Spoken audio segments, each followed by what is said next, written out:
और सलमान साहब ज़रा बात करते हैं ड्राफ्ट के ऊपर, प्लेयर ड्राफ्ट के ऊपर, क्योंकि 30 जनवरी को आई थिंक डेट डिसाइड हुई है। 6 टीम्स के पास ऑब्वियसली अच्छे प्लेयर्स हैं, प्लैटिनम गोल्ड कैटेगरी सब में है। अब जब 2 नई टीम्स ऐड की गई हैं तो क्या होगा? तमाम प्लेयर्स को रिलीज़ किया जाएगा या जो 6 फ्रेंचाइजेज हैं उनको ये इजाज़त दी जाएगी कि कुछ प्लेयर्स जो है वो रिटेन कर सकते हैं और जो बाकी पूल बचेगा उसका ड्राफ्ट होगा? क्या अब तक फैसला हुआ है इस हवाले से? अच्छा, अभी तक ये भी फैसला नहीं हुआ कि ये ड्राफ्ट होगा कि नहीं होगा और ये 30 को होगा। ये भी फैसला आज हम करने जा रहे हैं, बल्कि आपके शो के बाद मैं चेयरमैन साहब से मिलने जा रहा हूँ इसी पॉइंट के ऊपर कि वेदर 30th को हम ये करेंगे कि नहीं करेंगे। डेट फाइनलाइज हो जाएगी। दूसरा, बहुत सी मशावरत जारी थी विद दी 5 फ्रेंचाइजेस जो एग्जिस्टिंग थी और हम वेट कर रहे थे कि ये 2 नए फ्रेंचाइजेस भी हमें ज्वाइन कर लें और उसके बाद हम ये कंसल्टेटिव फैसला करें कि क्या हमने ड्राफ्ट की तरफ जाना है, ऑक्शन की तरफ जाना है या कोई मिक्स करना है, हाइब्रिड करना है।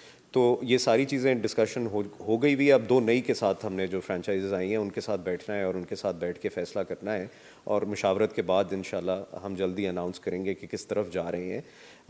लेकिन मैं आपसे ऑप्शंस फिर भी शेयर कर देता हूँ क्योंकि फ़ैन्स का बहुत ज़्यादा इंटरेस्ट है इस चीज़ के अंदर कि किस तरफ लेके चल रहे हैं। और एक कल रात ऑक्शन परसों रात हुआ है जिसकी वजह से हमने देखा कि कितना इंटरेस्टिंग और हाइप क्रिएट ये ऑक्शन हुआ पीआईए का हुआ, तो सब ऑब्वियसली आप बिल्कुल सही कह रहे हैं, सब ये कह रहे हैं, फिर आईपीएल की तर्ज का हमें भी ऑक्शन करवाना चाहिए क्योंकि ऑक्शन यहाँ पे सक्सेसफुल हुआ है।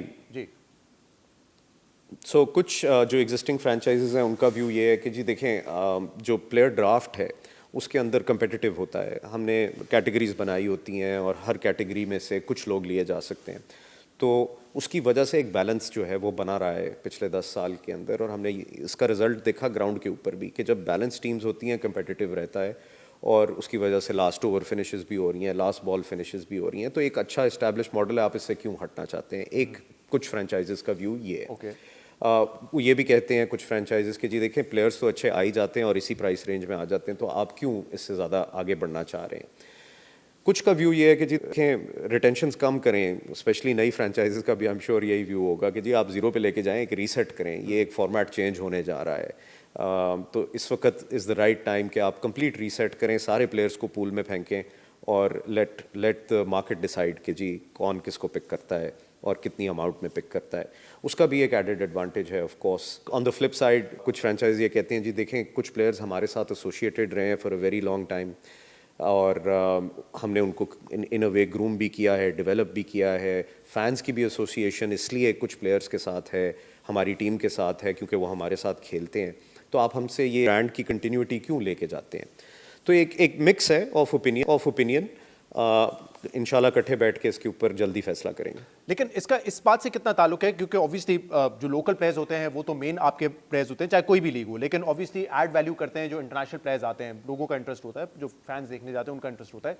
तो अगर हम एक ड्राफ्ट मॉडल से निकल के जाते हैं ऑक्शन मॉडल पे, जहाँ पे जो अच्छा प्लेयर हो उसको ज़्यादा से ज़्यादा पैसे दिए जा सकें, उनके लिए कितना अट्रैक्टिव होगा? क्योंकि मेरे ख्याल से जो लास्ट मैंने देखा है डेविड वार्नर ऑस्ट्रेलिया के, वो सबसे ज़्यादा अब तक हमने उनको पैसे दिए हैं $3 लाख। वो भी फ्रेंचाइज ने $2 लाख दिए थे, बाकी शायद पीसीबी ने ये रखा हुआ है कि वो इजाफी रकम उनको देंगे। अदरवाइज जो टॉप कैटेगरी है प्लैटिनम वो $2 लाख की है, लेकिन हम देखते हैं दूसरी लीग्स में इससे ज़्यादा भी पैसे मिल रहे होते हैं। तो क्या हम बेहतर प्लेयर्स अट्रैक्ट कर सकेंगे अगर ऑक्शन मॉडल की तरफ जाते हैं? तो ऑक्शन मॉडल में जाने के लिए एक तो हमें यह भी देखना है कि हम अपना प्लेयर पर्स कितना इंक्रीज कर सकते हैं, क्योंकि एक जनरल व्यू अभी तक यही रहा है फ्रेंचाइजेस का जी कि हम बिल्कुल सही वॉलेट के ऊपर खड़े हैं, इससे ऊपर हमें नहीं जाना चाहिए। $1.5 मिलियन का वॉलेट कर सकते हैं जी। 1.3 का है और इसको इंक्रीज पीसीबी कर देता है by adding $100,000 for each franchise. तो हमारा तो ख्वाहिश है कि हम इस पर्स को इंक्रीज करें, but again it has to be consensus. तो हम इसलिए कोशिश कर रहे हैं कि कलेक्टिवली एक व्यू बना पाएँ कि जी इंक्रीज करने का वक्त आ गया है।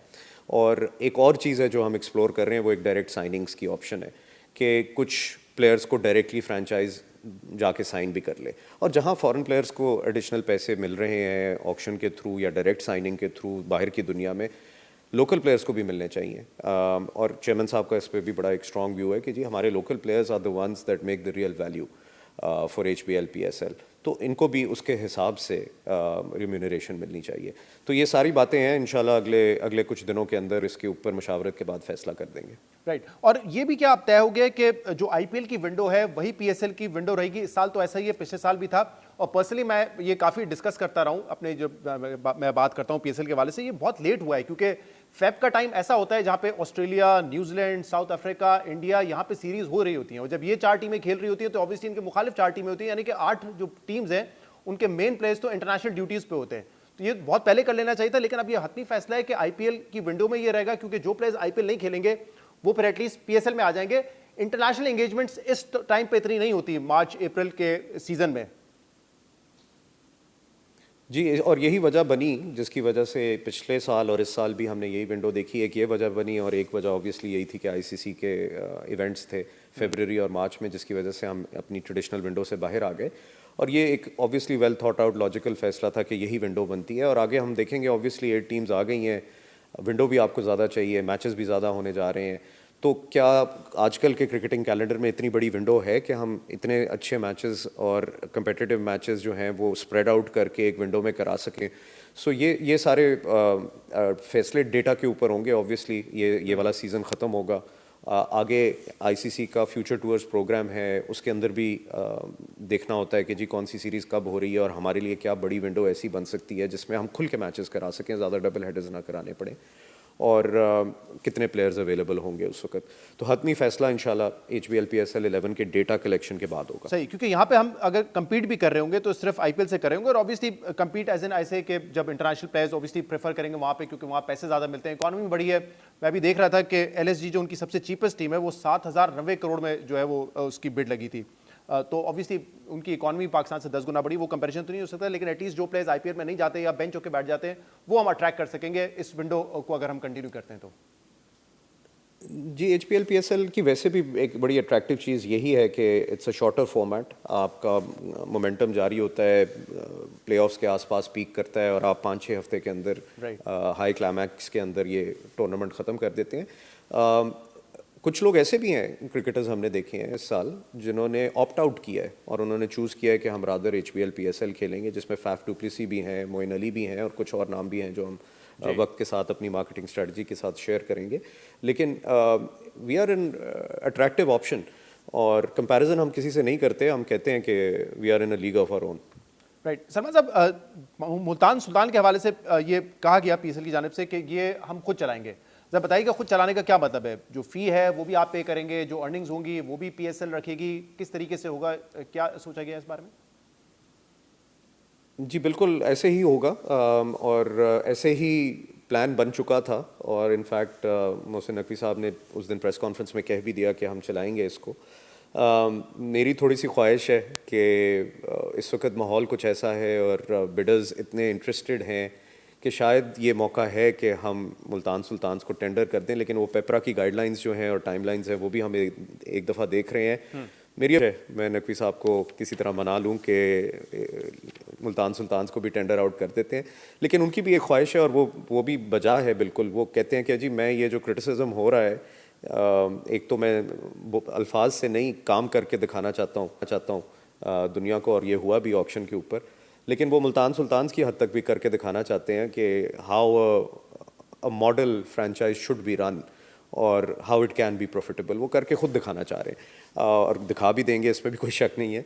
लेकिन इस वक्त मुझे लग रहा है माहौल कुछ ऐसा है कि और इंटरेस्ट भी इतना है कि it is worth a second thought. तो अभी इंशाल्लाह मैं जाके उनसे बात करने वाला हूँ इस बारे में। जो प्रीवियस ओनर्स थे अली तरीन साहब, उनके सोशल मीडिया पे और मीडिया पे उनके बयानात अपने मौजूद हैं, उनके जो पीएसएल से इशूज़ थे उन्होंने बार बार ऑन रिकॉर्ड वो लेकर आए हैं।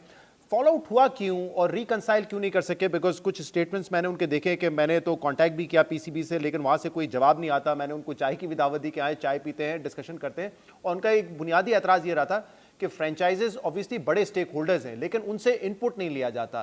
ये बात दुरुस्त है?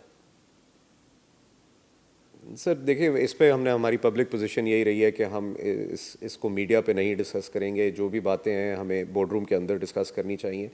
और देखें जी, क्रिटिसिज्म वेलकम है, कंस्ट्रक्टिव होना चाहिए। अगर कोई गिले थे तो बाकी 5 को भी होने चाहिए थे, लेकिन वो 5 की 5 हमारे साथ शामिल हैं। 2 नई फ्रेंचाइजेज हमारे साथ शामिल हैं, हमारे ओरिजिनल स्पॉन्सर्स हमारे साथ शामिल हैं। मेरा ख्याल है क्रिटिसिज्म का हमने जवाब दे दिया है। कुछ एक मैं बात अगर आप इसका जवाब देना चाहें, एक तो क्योंकि वो आपके पीएसएल इदारे से ये कि प्रोफेशनल लोग नहीं है, कुछ इंपॉर्टेंट पोजीशंस हैं जैसे commercial managers, marketing managers, manager operations, ये है ही नहीं हायरार्की में।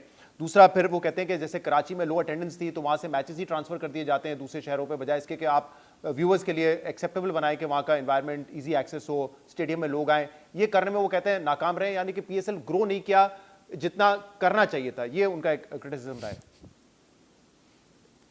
अगेन मैं आपको यही कहूँगा, जितना भी क्रिटिसिज्म था उसका जवाब कल परसों रात मिल चुका है सबको। आपके ख्याल में जो हाई बिड्स मिले हैं उससे जो है वो एक जवाब चला गया है कि पीपल आर इंटरेस्टेड? सही सर, पुराने 5 आपके साथ खड़े हैं एट हायर फ्रेंचाइज फी, आपका टाइटल स्पॉन्सर 10 साल से आपके साथ खड़ा है, 10 बिडर्स आपके साथ जुड़ने को तैयार हैं, 2 ने रिकॉर्ड ब्रेकिंग प्राइस दी है। क्रिटिसिज्म भी सोच के करना चाहिए। बहुत बहुत शुक्रिया। सलमान नसीर साहब हमारे साथ मौजूद थे। प्रोग्राम में एक ब्रेक शामिल करते हैं, मजीद बात करेंगे। Stay with us.